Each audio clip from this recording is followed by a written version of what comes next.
In our last 7 o'clock game, we got Troy, who's 2-2, traveling to Georgia State, who's 4-0, in a pick'em game on ESPN+.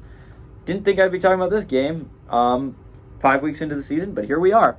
Gunnar Watson has gone 78 of 135, thrown for 1,047 yards, 8 touchdowns, 3 interceptions.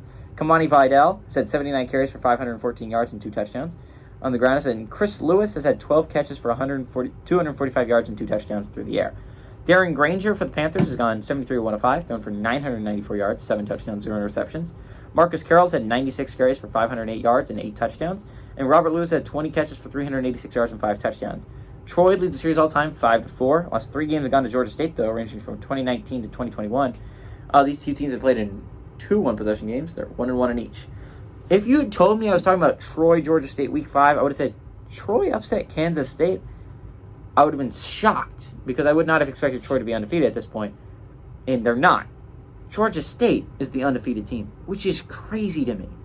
And we're still talking about Georgia State Week 5, baby. The Panthers are still in the conversation Week 5. And Georgia State had a big win, right, last week. And it wasn't only a huge win. That was a prove-it game, right? You're 3-0, but you played some weak opponents. This is Coastal Carolina. Prove it. Huge prove-it game for Georgia State. Prove that you are a better football team than the Chanticleers. And damn did they prove it. Darren Granger has played tremendous football. But on the bad news for Georgia State, it doesn't get easier from here. Troy is arguably the team to beat outside of James Madison in the Sun Belt, right?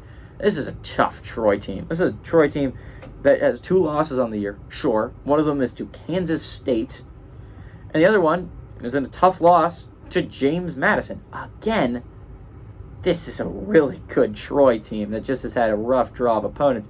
Close game against James Madison, though. And James Madison's a hell of a football team in the Sun Belt. And I was talking about a team that just immediately transferred to the FBS like that, right? Like, James Madison went from being an FCS team to a Sun Belt team. And in last year, they were phenomenal. And this year, they look like arguably the best team in the Sun Belt. But Georgia State's playing some really good football right now. Darren Granger is being an elite quarterback right now. Troy's a really good football team. Georgia State's a really good football team. This is going to be a fun game to watch. I think both these teams are extremely good. They're both extremely talented. I'll say it. I like watching Georgia State play football. I love watching Darren Granger throw the football around. Legitimately one of the more underrated quarterbacks in the entire college football landscape because it's a group of 5 team. Not a lot of people are going to be talking about. Granger's playing some really good football right now. I'm going to give him a lot of preps. He deserves it. Granger's playing really good football. Panthers are playing really good football. I think they move to 5-0. Give me Georgia State to defend home field.